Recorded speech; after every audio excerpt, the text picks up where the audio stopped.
Hello and welcome. Today our guest is the former Union Minister Mr. Natwar Singh, whose new book One Life Is Not Enough has already hit the stalls and controversy is already surrounding this book. Thank you for joining us, Mr. Singh. Sir, my first question to you, that what is one important event that you could not mention in the book which you regret that probably you should have done, but you feel and you have kept it for your next book probably? Yeah. No, I have not edited. People are saying that after Mrs. Gandhi came, not a word has been changed. I have certain constraints, having been Foreign Minister of India, and certain proprieties have to be respected.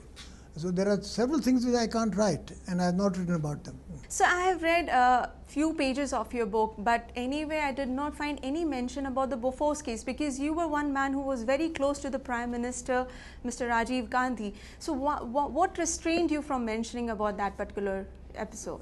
See, when you look back on history, it's at that time it became big news, and I think it was mishandled.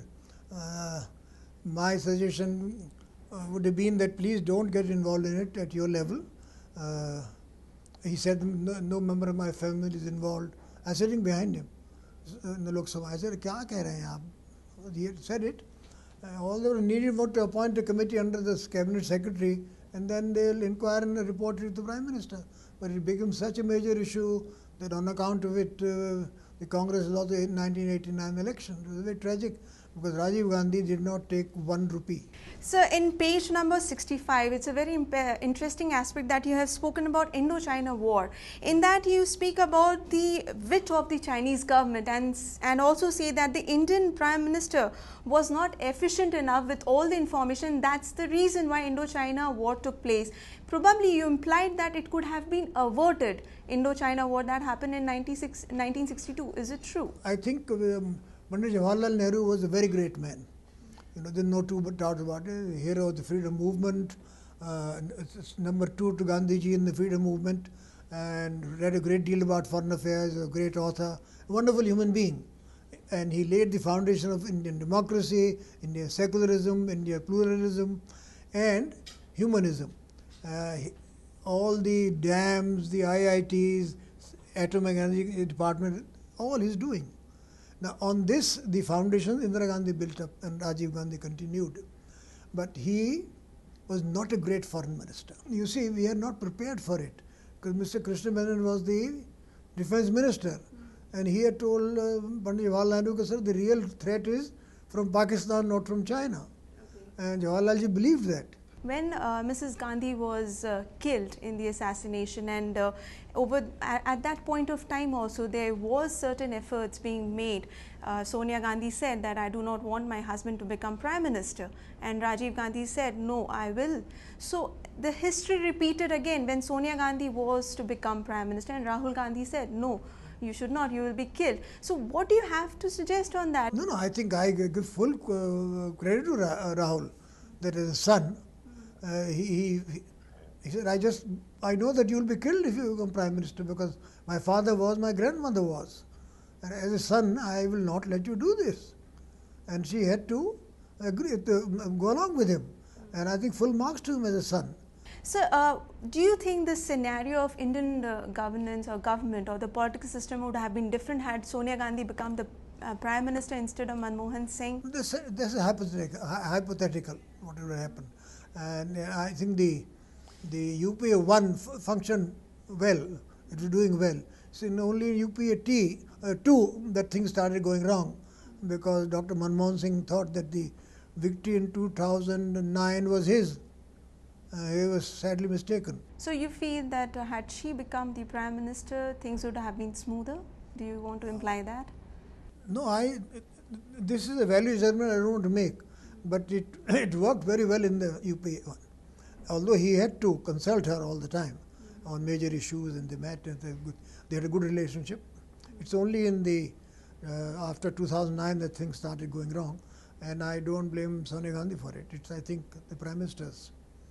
So coming back to Rajiv Gandhi, he sent the troop to Sri Lanka, and you have clearly mentioned in the book that it was his sole decision. He never took any permission from the cabinet. President Jayawardene has told me that the situation in Sri Lanka is so bad that this he will not be able to control it. The country is on fire, and there would be a coup d'etat, and I need your help. So I suggested that we are going back tomorrow, you can. He said, but the situation is so desperate and urgent that I thought it right to ask our troops to come in, and they were sent there.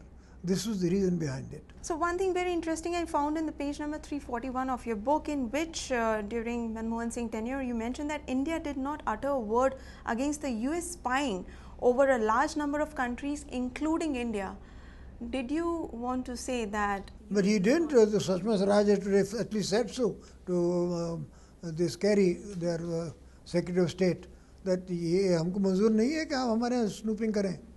Manmohan Singh तो नहीं कहा. He should have said it, that this is not on, this is not acceptable. On the contrary, he so said. Spying was happening since then. Of course. US is the penetration of the CIA into India and many countries is very deep. Yeah. We should be careful about it. There are 120 American diplomats in Delhi. What are they doing? At least 20% are CIA agents. Let the Americans deny it. Sir, you have shared a very close relationship with Sonia Gandhi as well. In the book you mentioned about the concern she showed to you. Then why did Congress distance themselves from you? What exactly happened? No, but if the Congress president decided to distance herself from me, the Congress culture is that they all follow. Was it the Walker's report the only reason you were... No, but because I said the party committee absolved me. That there is no proof to say that Natwar Singh made any personal or financial gains from the contracts. In spite of this continued, and Pathak himself told me a lot of pressure on him to implicate me. He couldn't, but at the same time he exonerated the Congress. The Congress name was also there. And he said, well, we don't know how the name of the Congress came, but you should have. After the Congress was doing oil business since 1997, it's documented. You want to say that Sonia Gandhi took the decision. Did you ever try to patch up with her, with Sonia Gandhi after her decision for your resignation from the post? Did you try to meet her? Did you try to? No. Because no, I was so outraged. That, I was not in India when the report came out, and then suddenly I saw an email coming to in Frankfurt that the Congress spokesperson had said that Congress is clean. Natwar Singh can look after himself. Now this couldn't have been made without Congress President's permission, and I was very, very outraged that she should have given me the benefit of doubt, saying, no, let him come back, he wouldn't do it. When I came back, she would have sent for me, please tell me what's happening. So you would have still written this book had you been part of the UPA government? Of course, why not? It's part of my autobiography. I have written it. Sonia Gandhi has said, on a lighter note, that she is going to write her own book and clear the facts. What do you have to say on that? I will be very happy that she writes a book. She should.